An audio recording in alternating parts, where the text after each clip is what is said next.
മനസ്സോടുകൂടി തന്നെയാണ് ഇവിടെ എത്തിച്ചേർന്നിരിക്കുന്നതും ഞങ്ങളുടെ അഭിപ്രായവും ആ കാര്യത്തിലെല്ലാം ഒന്ന് തന്നെയാണ്. ഞങ്ങൾക്ക് ഒരു കാര്യത്തിൽ മാത്രം ഞങ്ങൾക്ക് ആശങ്കയുള്ളൂ. കോരിച്ചൊരിയുന്ന മഴയാണ്, വളരെ പ്രതികൂലമായിട്ടുള്ള കാലാവസ്ഥ, ചില ദിവസങ്ങളിൽ ശക്തമായിട്ടുള്ള വെയിൽ. ഇവിടെ ഇരിക്കുന്ന നിങ്ങൾ ഓരോരുത്തരും ഈ പ്രതിസന്ധികളെല്ലാം അതിജീവിച്ച് നിങ്ങളുടെ കുടുംബങ്ങൾ അല്ലെങ്കിൽ മറ്റ് തൊഴിലിന് പോകേണ്ട സമയമെല്ലാം മാറ്റിവെച്ചുകൊണ്ട് ഇത്രയും ദിവസമായി ഈ സമരത്തിന്റെ പാതയിൽ നിൽക്കുമ്പോൾ തീർച്ചയായിട്ടും നിങ്ങളുടെ ഓരോരുത്തരുടെയും ആശങ്കകളും വിഷമങ്ങളും ഒക്കെ ഞങ്ങളെല്ലാവരും മനസ്സിലാക്കുന്നുണ്ട്. അതുകൊണ്ട് തന്നെ ഈ വിഷയം ഇതിങ്ങനെ നീട്ടിക്കൊണ്ടു പോകാതെ എത്രയും വേഗം ഇതിന് പരിഹാരമുണ്ടായി ഈ സമരം ഒരു നിമിഷം നേരത്തെ അവസാനിപ്പിക്കുവാനായിട്ടുള്ള സാഹചര്യം ഉണ്ടാവണമെന്നുള്ളത് തന്നെയാണ് ഞങ്ങളുടെ എല്ലാവരുടെയും അഭിപ്രായം.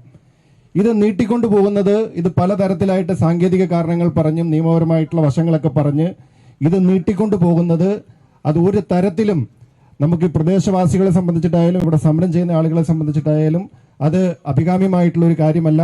എത്രയും വേഗം ഇത് അവസാനിക്കാൻ വേണ്ടിയിട്ടുള്ള നടപടി ബന്ധപ്പെട്ടവരുടെ ഭാഗത്തുനിന്ന് ഉണ്ടാവണം.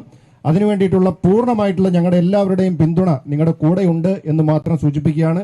ഇവിടെ പറഞ്ഞതുപോലെ ഇത് വഖഫ് ഭൂമി അല്ല എന്നും ഇത് നിങ്ങളുടെ ഓരോരുത്തരുടെയും നിങ്ങൾ പണം കൊടുത്ത് മേടിച്ച ഭൂമി മറ്റേതൊരു വ്യക്തിയും കേരളത്തിലെ ഈ രാജ്യത്തിനകത്തോ അവർ സ്വന്തമായി ഭൂമി പണം കൊടുത്ത് മേടിച്ചാൽ അവർക്ക് എന്തൊക്കെ അവകാശങ്ങൾ ആ ഭൂമിയിന്മേലുണ്ടോ ആ പൂർണ്ണമായിട്ടുള്ള എല്ലാ റവന്യൂ അവകാശങ്ങളും നിങ്ങൾക്ക് ഓരോരുത്തർക്കും ലഭ്യമാകണമെന്ന ന്യായമായ കാര്യത്തിൽ ഞങ്ങൾ എല്ലാവരും കൂടെയുണ്ട് എന്ന് മാത്രം സൂചിപ്പിച്ചുകൊണ്ട് ഈ സമരത്തിന് എല്ലാവിധ ഹൃദയാഭിവാദ്യങ്ങളും അർപ്പിച്ചുകൊണ്ട് നിർത്തുന്നു. നിങ്ങൾക്ക് നമസ്കാരം.